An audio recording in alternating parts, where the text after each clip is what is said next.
Irmãos queridos, que coisa boa estarmos juntos para estudarmos a palavra de Deus. Eu quero compartilhar com você o texto de Efésios capítulo 1, versos de 1 a 14. Então abra sua Bíblia comigo, por favor, nesta passagem. Efésios capítulo 1, versos de 1 a 14.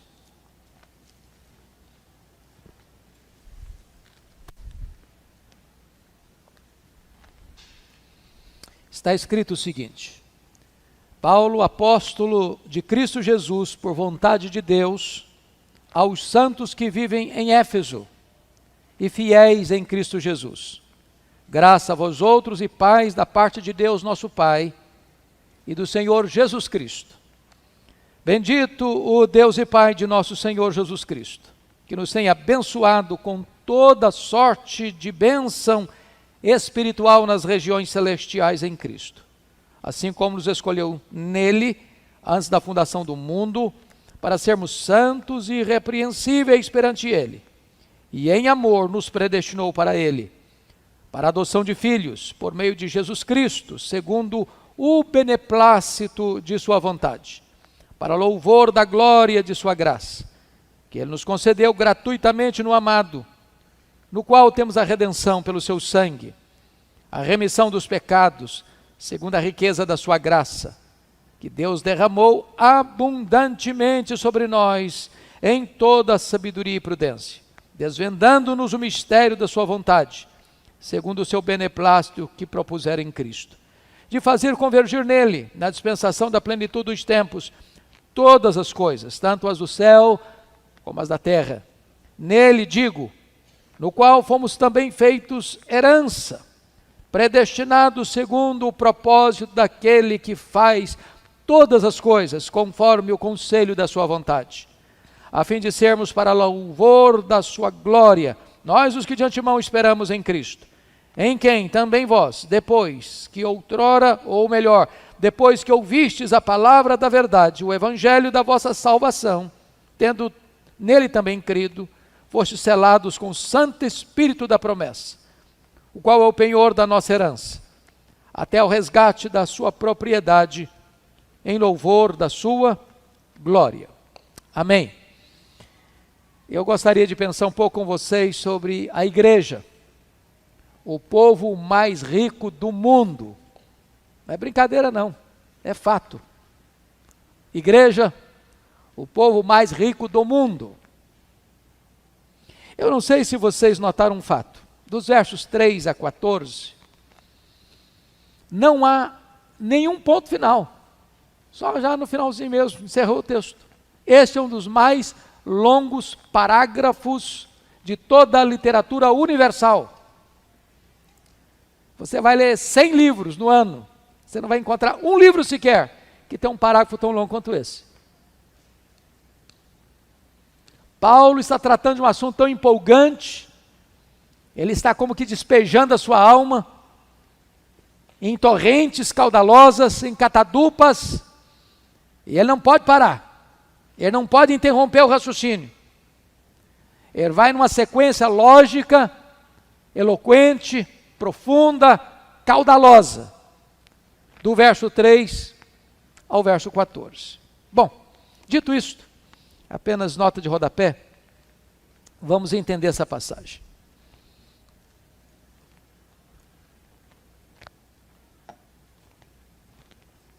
O apóstolo Paulo, na sua terceira viagem missionária, vai se dedicar a apenas um centro urbano, uma grande metrópole da época chamada Éfeso. Quando você visita Éfeso hoje, as ruínas da cidade de Éfeso, você ainda tem um senso da grandeza do que era aquela cidade. Era a capital da província da Ásia, a mais importante cidade da Ásia, a maior cidade da Ásia. Ela tinha na época mais de 300 mil habitantes. E Paulo vai se dedicar ali o maior tempo a uma cidade nas suas viagens missionárias. Paulo nunca tinha passado 3 anos nas viagens missionárias como ficou em Éfeso, dada a importância da cidade.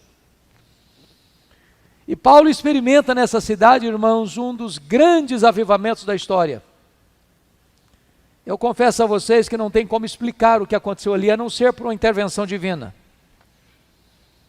Porque em 3 anos que Paulo fica ali, a cidade muda por completo a sua postura.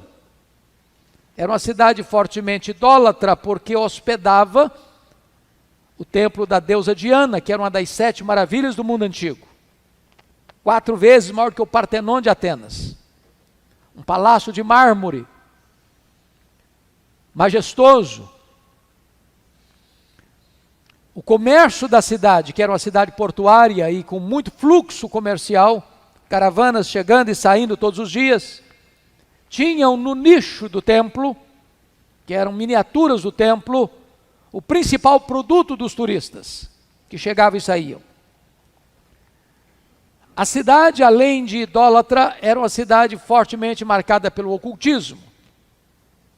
E Paulo chega ali, sem Bíblia impressa, sem literatura impressa, sem meios de comunicação de massa, e em 3 anos a cidade é impactada de tal maneira que a idolatria recua, os feiticeiros se convertem, queimam os seus livros de magia em praça pública, igrejas são plantadas na província, como Esmirna, Pérgamo, Tiatira, Sardes, Filadélfia, Laodiceia, Colossos e Hierápolis. E quando Paulo sai e vai para Jerusalém, e ele é preso em Jerusalém, e ele é transferido para Cesareia, e ele opta por ser julgado em Roma,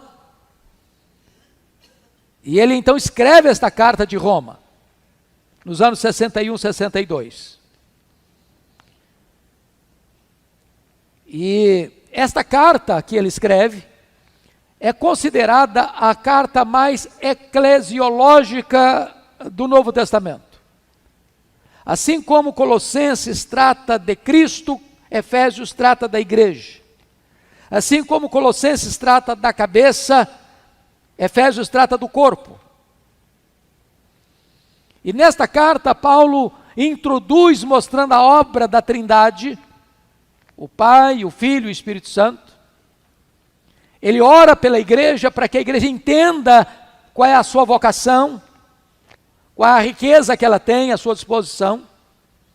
No capítulo 2, ele retrata a salvação da igreja, como nós estávamos outrora, mortos, escravos do diabo, da carne, do mundo. Ele retrata como a salvação é pela graça mediante a fé, e como nós fomos salvos para as boas obras. Ele retrata no capítulo 2 ainda como Deus junta judeus e gentios num só corpo, derrubando o muro da inimizade, cessando por completo a ideia de Israel como algo distinto da igreja. Agora Deus só tem um povo composto de judeus e gentios, e esse povo se chama igreja. No capítulo 3, ele vai tratar do grande mistério do cristianismo revelado, qual seja como Deus vai juntar judeus e gentios num só corpo, numa só igreja, sendo todos coparticipantes da sua herança em Cristo, e vai orar novamente pela igreja, para que a igreja seja fortalecida com o poder. No capítulo 4, ele vai tratar da unidade da igreja, e vai começar então a mostrar que o propósito de Deus para a igreja é uma vida de santidade, de rompimento com práticas de pecado. No capítulo 5 vai mostrar como nós devemos imitar a Cristo, sermos imitadores de Deus. E ainda no capítulo 5, ele vai mostrar como nós devemos viver uma vida de sensatez, remindo o tempo, porque os dias são maus. E então vai falar sobre a plenitude do Espírito Santo. E como essa plenitude do Espírito Santo deva ser vivida de forma prática, no casamento. Relação marido, esposa, marido, marido, esposa, filhos e pais, pais e filhos, patrão, empregado, patrão, patrão, empregado. E conclui essa carta mostrando a grande batalha espiritual que você e eu temos que enfrentar. Não contra sangue e carne, contra pessoas, mas contra principados e potestades. Pois bem, eu gostaria então de me deter agora no texto lido, Efésios capítulo 1, versos de 1 a 14. Primeiramente, Paulo se apresenta como remetente da carta. Paulo, apóstolo de Cristo, Jesus por vontade de Deus. É interessante isso, porque Paulo, ele é o enviado de Cristo. Um apóstolo precisava ser testemunha da ressurreição de Cristo, ou do Cristo ressurreto, e um apóstolo precisava ser chamado diretamente por Cristo, e um apóstolo precisava selar o seu apostolado, recebendo dons de Deus para exercer maravilhas, sinais, prodígios. Fica evidente, portanto, que não tem mais apóstolo hoje, nesse sentido bíblico. Hoje muitos se auto-intitulam apóstolos, porém, não tem o peso do apostolado da Bíblia, com certeza. Não é legitimado, à luz das Escrituras, esse apostolado que as pessoas dizem, eu sou apóstolo hoje. O que nós temos hoje é dom de apostolado, no sentido de enviado, mas não apóstolo. Todo aquele que é chamado é enviado. Como hoje nós não temos profetas, nós temos dom de profecia, que é a exposição das Escrituras.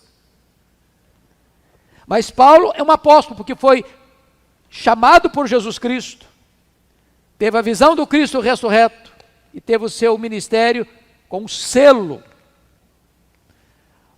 deste ministério, através de sinais e de maravilhas. E ele diz no capítulo 12, verso 12, segundo aos Coríntios, pois as credenciais do apostolado foram apresentadas no meio de vós, com toda persistência, por sinais, prodígios e poderes miraculosos. Paulo é um apóstolo de Cristo Jesus, não porque ele se auto-intitulou, mas por vontade de Deus. Então ele aqui define quem é o remetente. Aqui ele se apresenta. Talvez você pergunte, mas como mudou tanto? Porque hoje você só coloca o remetente no final da carta, o remetente no final da carta, e coloca no começo da carta o destinatário. Então, fulano de tal, você escreve a carta ao fulano de tal. E aí lá no finalzinho você coloca o seu nome. Por que assim era o contrário de hoje? Por uma razão muito simples. Eles não tinham livros como nós temos, eram rolos. Rolos. Então, se você não se apresentasse no começo, ninguém sabia quem estava escrevendo. Tinha que ler tudo para depois saber quem estava enviando. Então, primeiro você bota o remetente, e em seguida você bota o destinatário, para que a pessoa pudesse entender já de começo quem estava mandando e quem estava recebendo. E aqui ele vai dizer como destinatário, olhe comigo, aos santos que vivem em Éfeso e fiéis em Cristo Jesus. Santos e fiéis não são termos tão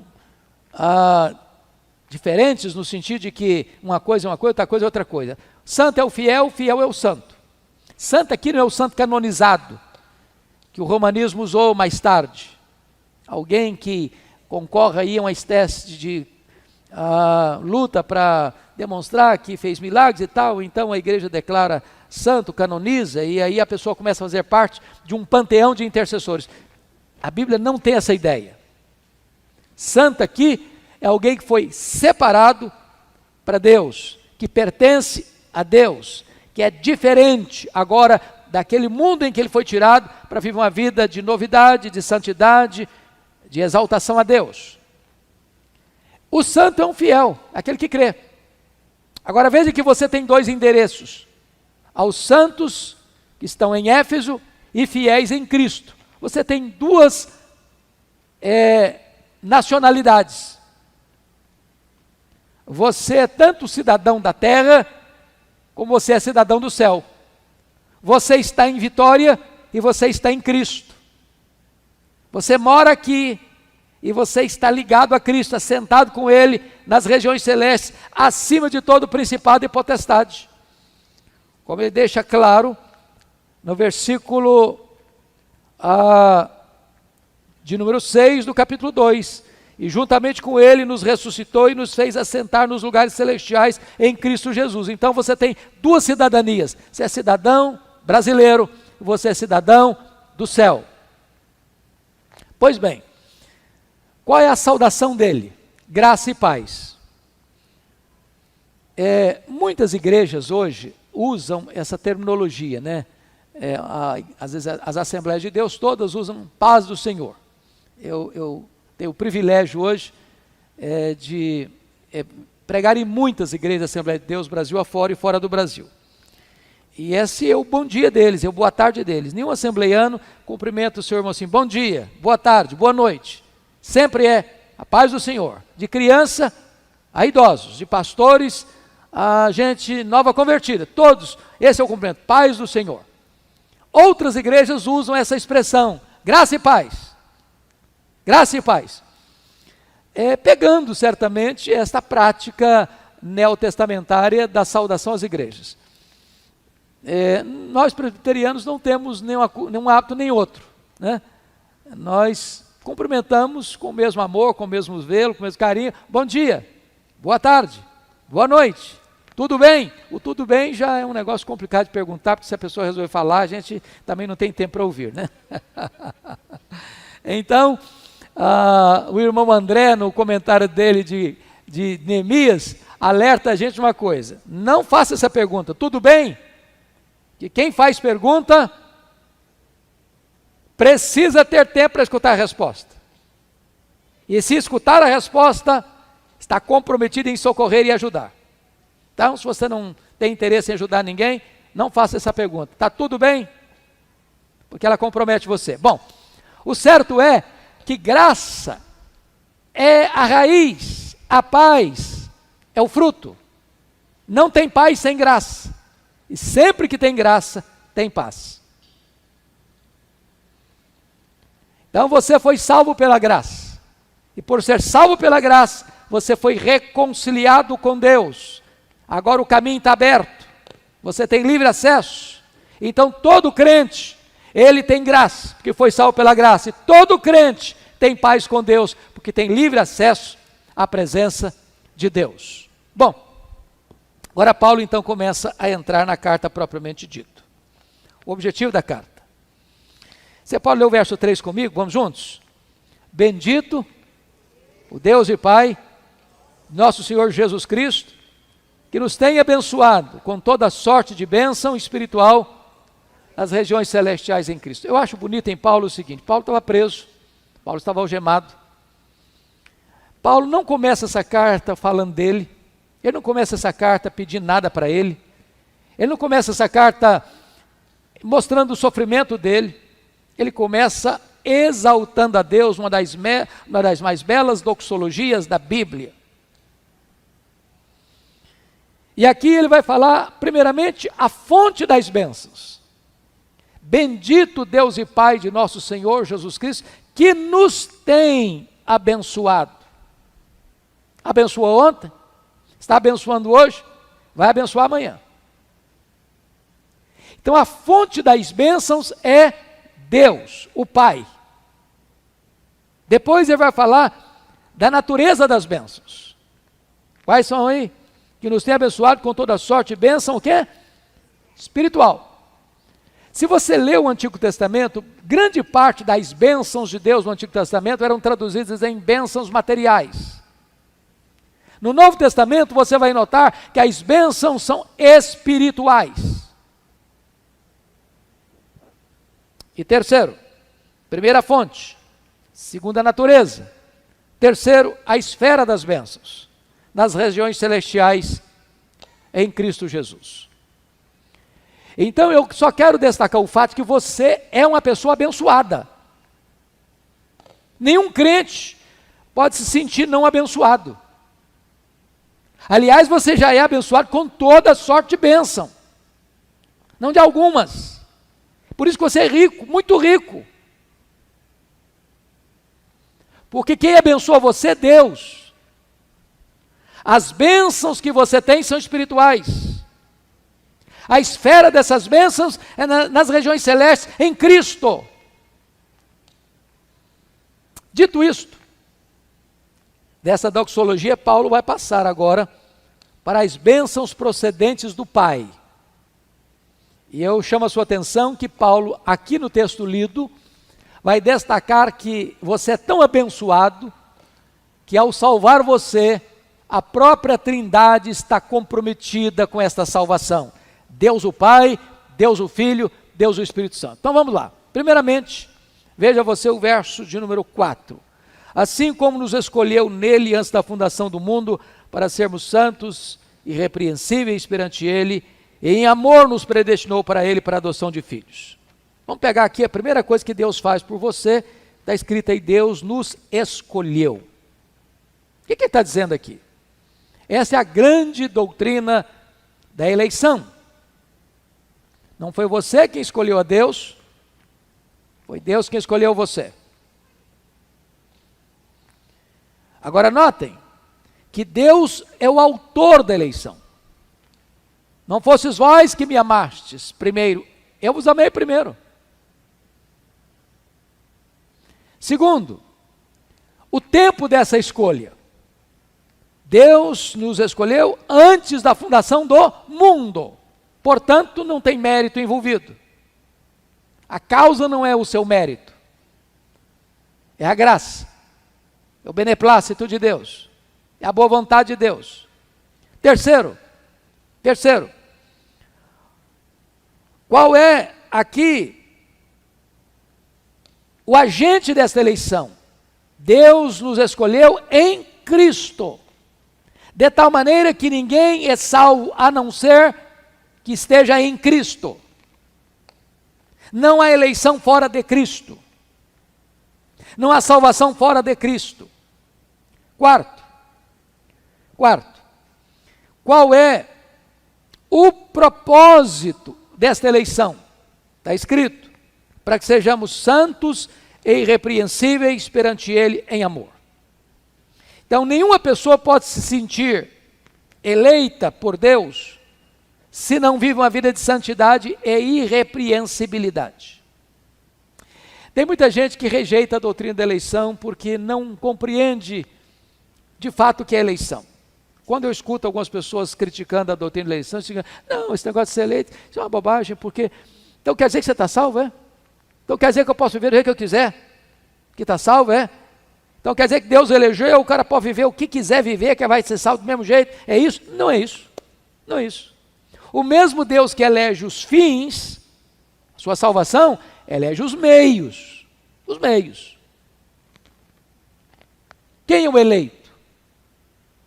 É aquele que ouve a voz do pastor, é aquele que atende a voz do pastor, é aquele que vem a Cristo através do arrependimento e da fé, é aquele que é convertido, regenerado, nascido de novo, é aquele que vive uma vida de santidade e irrepreensibilidade.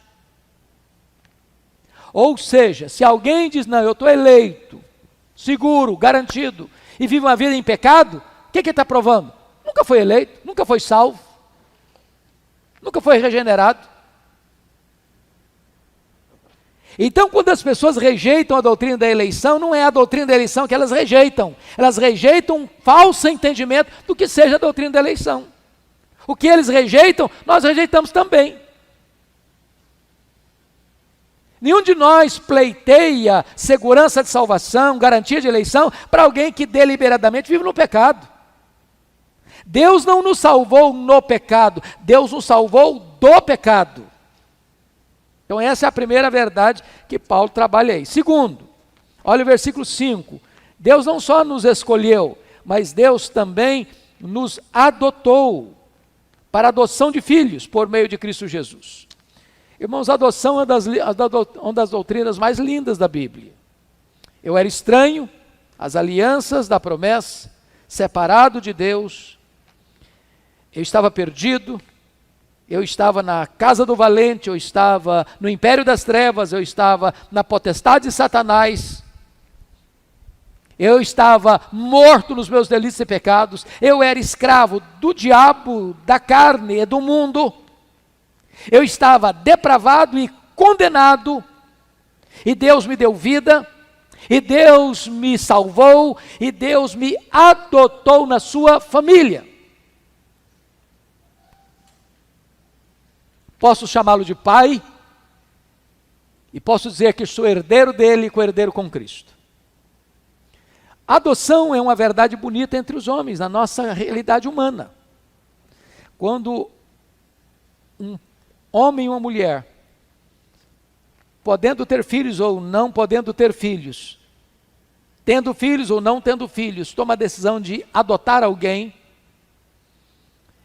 essa não é uma decisão irrefletida, não acontece casualmente, como muitas vezes, uma situação normal, um homem e uma mulher casados, não estão planejando ter filhos, de repente o filho chega.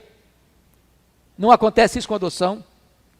Ao adotar, registrar como filho, recebe o nome da família,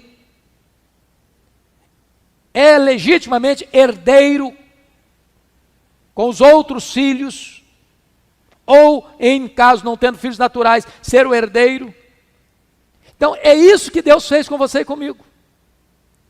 Deus nos colocou na sua família. A sua relação com Deus hoje é uma relação de filho para pai. Você é filho daquele que é a pessoa mais importante do universo. Eu vi na carroceria de um caminhão há poucos dias assim. Eu não tenho tudo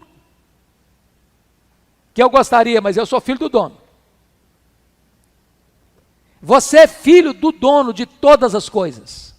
Você é o herdeiro de todas as coisas. É nesse sentido que a Bíblia diz que você é muito rico. Sabe por quê? O homem mais rico do mundo hoje, se ele não for convertido, quando ele morrer, ele leva quanto disso? Zero. Zero. Mas sabe o que a Bíblia vai dizer? Que Deus, na segunda vinda de Cristo, vai restaurar este universo. Haverá novos céus e nova terra.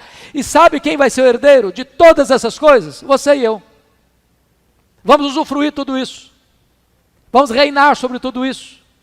Vamos desfrutar de tudo isso. Você é plenamente herdeiro, porque você é filho.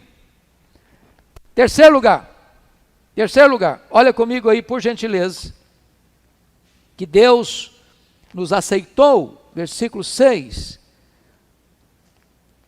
para louvor da glória de sua graça, que Ele nos concedeu gratuitamente no amado. Ele nos concedeu isto de forma gratuita, você foi literalmente aceito no amado. Em Cristo você é aceito. Se você está em Cristo, na palavra de Romanos 2:12, você tem livre acesso ao trono da graça. A ideia lá de acesso a esta graça na qual estamos firmes, a palavra acesso no grego era a mesma palavra para o caminho da entrada do navio no cais, ou era a palavra usada para alguém entrar na sala do trono. Você sabe que, de um contexto oriental, ninguém podia ter acesso ao rei, a não ser o filho primogênito do rei, o herdeiro do trono. Nem mesmo a rainha podia chegar se o rei não permitisse, ela não tinha livre acesso. A ideia aqui é que se você é filho de Deus, você tem caminho aberto, qualquer hora, qualquer dia, em qualquer lugar, sob qualquer circunstância, você tem livre acesso, você é aceito no amado.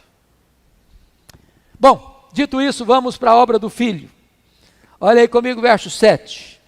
Primeiro, no qual temos a redenção. Redenção. E essa é uma palavra do mercado. Redenção é uma palavra quase que comercial. A ideia aqui era de você ir ao mercado e... Era a época do mercado dos escravos.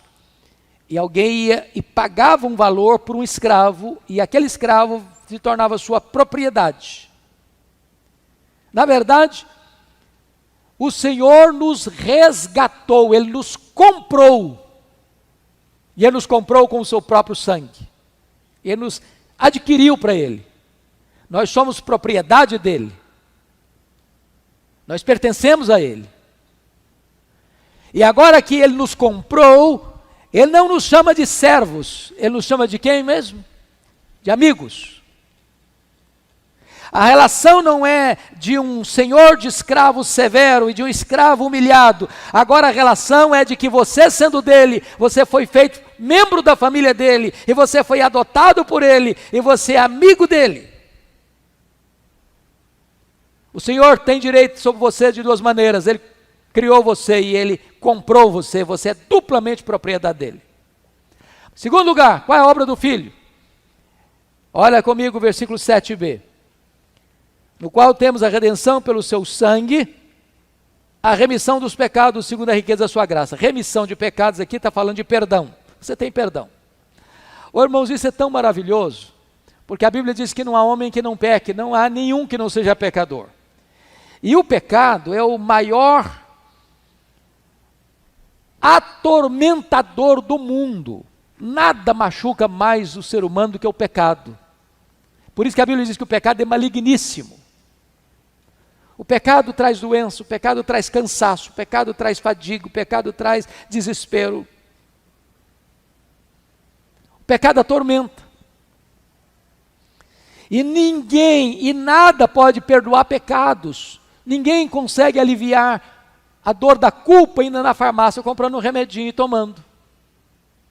Ninguém consegue se livrar do pecado numa terapia psicológica, de qualquer escola psicológica. Ninguém consegue se livrar do pecado fazendo uma regressão, uma hipnose. Trabalhar lá no subconsciente, no inconsciente da pessoa, fazer uma lavagem cerebral, não consegue se livrar. O único que perdoa pecado é Deus, é Cristo Jesus. Nele você tem remissão de pecados, nele você tem perdão de pecados. O cara mais afundado na lama do pecado, ao receber Cristo, está perdoado, está limpo, não deve mais nada. Isso é glorioso. Perdão de pecados. Terceiro, você tem a bênção de ser feito herança de Deus. Versículos, olha comigo aí, 11 e 12. Nele digo, no qual fomos também feitos herança, predestinados segundo o propósito daquele que faz todas as coisas, conforme o conselho da sua vontade, a fim de sermos para o louvor da glória, nós os que de antemão esperamos nele. Meus irmãos, nós fomos feito herança. Nós somos a herança de Deus e nós somos herdeiros de Deus. Então preste atenção nisso. Você é um presente do Deus Pai ao Deus Filho.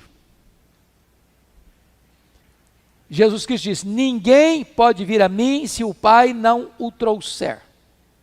Quem trouxe você a Jesus foi o Pai. E ao trazer você a Jesus, Jesus deu a você a salvação. Todo aquele que vem a mim, de maneira nenhuma, eu lançarei fora. Eu lhes dou a vida eterna e o ressuscitarei no último dia. Então, nesse momento, você é a herança de Deus. A riqueza que Deus tem não são os astros, não são os planetas, não são as galáxias, não é o cosmos vasto e insondável. Não são as riquezas minerais, não são as riquezas naturais. A grande riqueza de Deus, a grande herança de Deus é você. Você é a herança de Deus. Você é a riqueza de Deus. E você também é herdeiro de Deus. Essas duas verdades são gloriosas, sublimes. Você foi feita herança de Deus. Mas agora Paulo vai trazer a obra do Espírito Santo, a redenção. E eu só chamo a sua atenção que sempre que ele vai fazer a transição de uma pessoa da Trindade para outra pessoa da Trindade, ele tem aqui que nós chamamos de um refrão, ou de um estribilho. E ele tem 3 estribilhos no texto, ou 3 refrões no texto. O primeiro deles está no verso 6. Para o louvor da glória de sua graça, que ele nos concedeu gratuitamente no amado. O segundo refrão está no versículo 12. A fim de sermos para o louvor de sua glória. O terceiro refrão está no versículo 14. Em louvor da sua glória. De tal maneira que você tem duas coisas aqui. Primeiro, a obra do Pai, a obra do Filho e a obra do Espírito Santo tem uma única fonte, a graça. Segundo, a obra do Filho, a obra do Pai, a obra do Filho e a obra do Espírito Santo tem um único propósito, a glória. Então tudo é pela graça, tudo é para a glória. Não há possibilidade da nossa salvação produzir qualquer vaidade, qualquer soberba, qualquer arrogância, qualquer sentimento de auto-justiça ou auto-elogio. Tudo é pela graça, tudo é para a glória. Então, Paulo vai tratar agora da obra do Espírito Santo. E eu chamo a sua atenção para duas figuras importantes. Primeiro, versículo 13.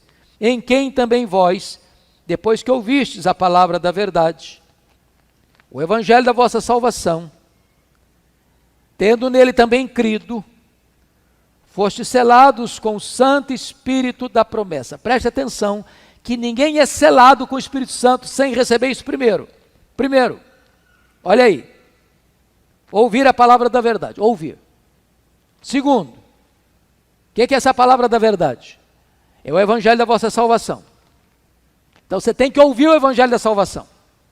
Segunda coisa que vai acontecer, tendo nele também, que você tem que crer.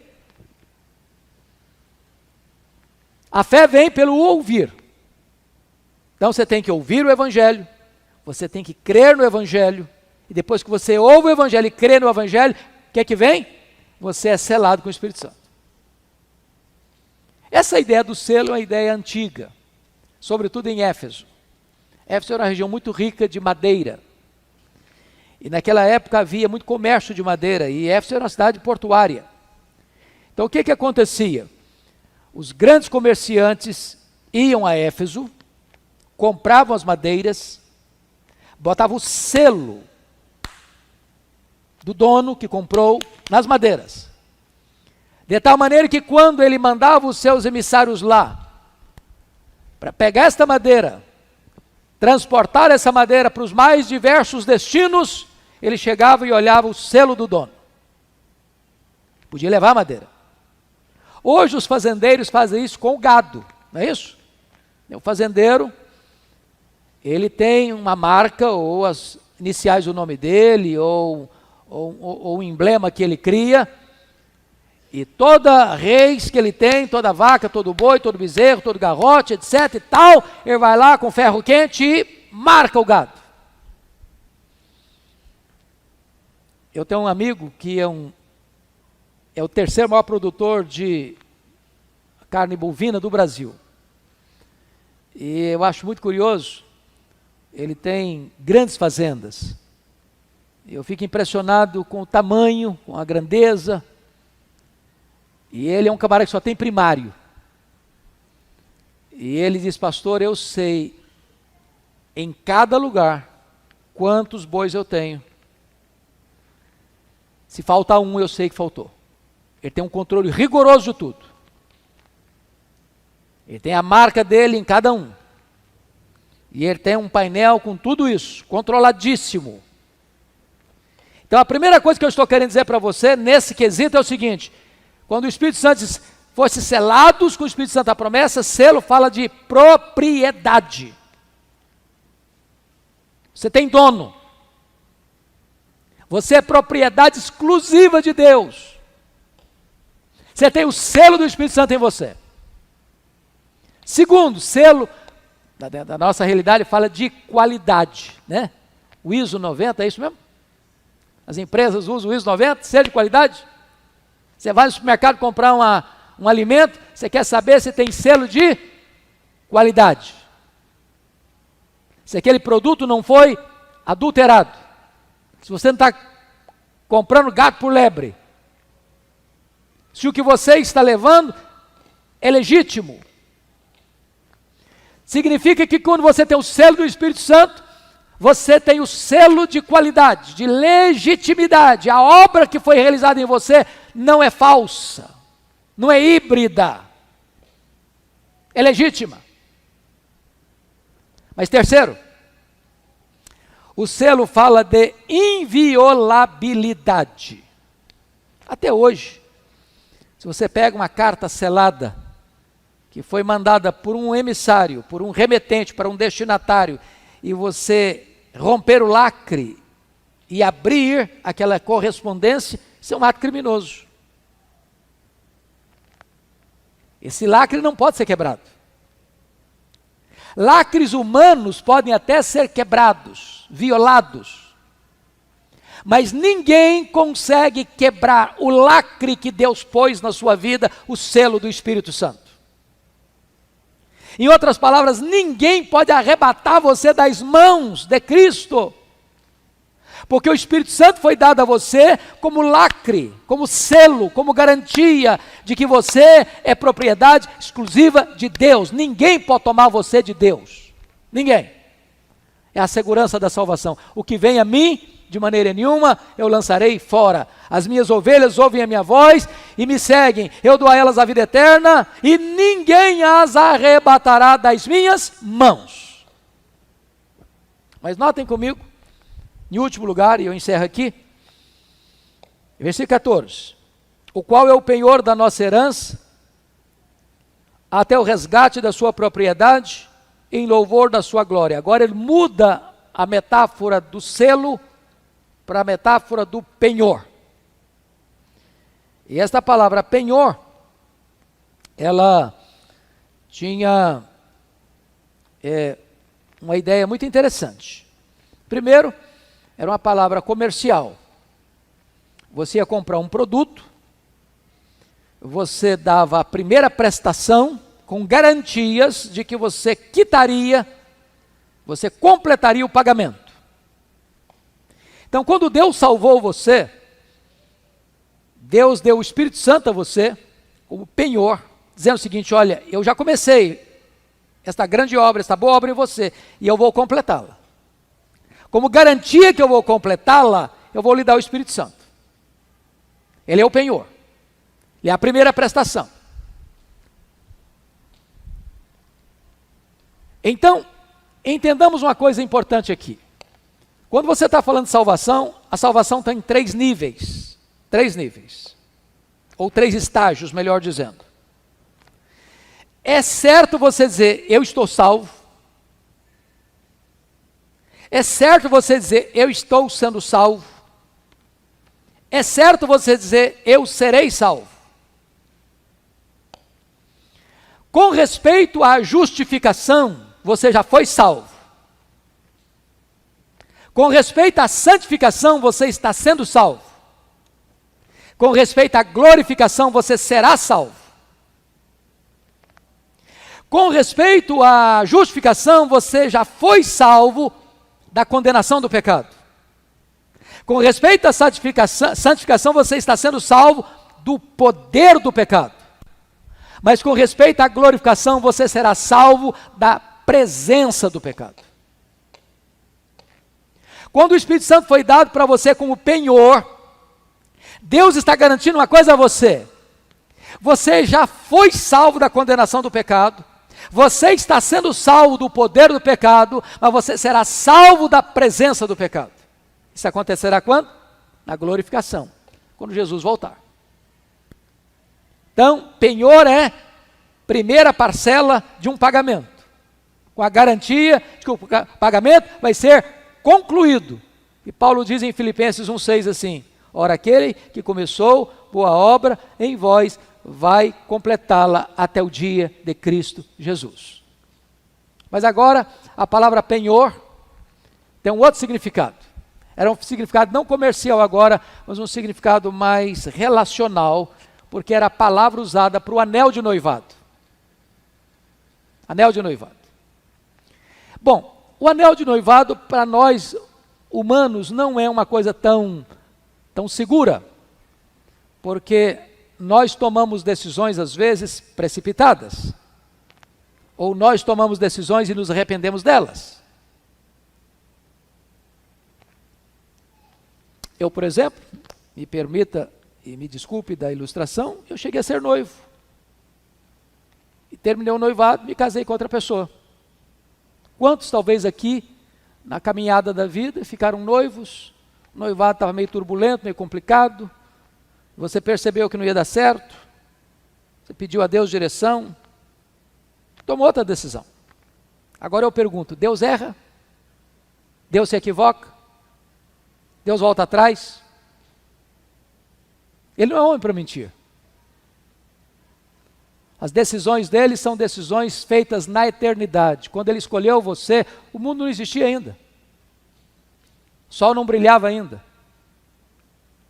Os anjos não ruflavam suas asas ainda para atender às suas ordens. Não existia nem céu nem terra. Ele já tinha escolhido você. Ele já tinha amado você de antemão. Deus não é homem para mentir. Deus não erra. Deus não falha. Nenhuma das suas promessas cai por terra. Quando você creu em Jesus, Ele lhe deu um anel de noivado, dizendo para você o seguinte: agora você me pertence. Foi o que Cristo fez com a igreja. Quando você foi salvo, você a partir daí passa a ser agora igreja noiva de Cristo. Ele está ataviando essa noiva. Ele está embelezando esta noiva. E ele voltará para esta noiva, para desposá-la. Nenhuma outra noiva pode se passar pela verdadeira noiva. A parábola das 10 virgens é uma prova disso. Não basta frequentar a igreja, não basta ter o nome no hall de membros da igreja, não basta se submeter aos rituais de recepção da igreja. É preciso nascer de novo. A aparência não vai funcionar naquele dia. Mas nenhuma noiva, ou nenhum de nós como noiva, vai ser decepcionado naquele dia. O anel de noivado é garantia de que o casamento vai ser consumado. Jesus voltará e convidará todos aqueles que nele creram para as bodas do Cordeiro.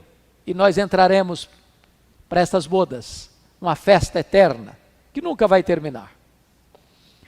Então o que Paulo está mostrando para nós aqui, meus irmãos, é segurança de salvação. A salvação foi planejada por Deus, a salvação é executada por Deus, a salvação será consumada por Deus. Deus Pai escolhe, Deus Filho salva, o Espírito Santo sela. Deus Pai planeja, o Filho executa, o Espírito Santo garante. Esta é a beleza da nossa salvação, feita por Deus, executada por Deus, consumada por Deus. Então que Deus nos abençoe, queridos, e que a nossa vida possa trazer glória ao nome de Deus, que a nossa vida seja para o louvor da graça de Deus, porque tudo foi feito mediante a graça, para a manifestação da glória de Deus, por toda a eternidade. Vamos ficar em pé, vamos orar, e vamos agradecer a Deus esse tempo precioso, na sua casa, com a sua palavra aberta e exposta. Nossa gratidão a Deus pelo privilégio de pertencermos ao teu rebanho, à tua família, à tua igreja. Bendito é o teu nome porque somos a noiva do Cordeiro. Bendito é o teu nome porque tu nos amaste antes mesmo da fundação do mundo e nos escolheste em Cristo para vivermos uma vida santa e irrepreensível. Bendito é o teu nome porque um dia ouvimos a voz do Evangelho. Nossos ouvidos foram destampados, nossos olhos foram desvendados, o nosso coração de pedra foi trocado por um coração de carne e tivemos a bênção de uma nova vida em Cristo Jesus. Glória ao teu nome, porque fomos selados com o Espírito Santo e recebemos o penhor do Espírito Santo. Então estamos seguros nas tuas mãos.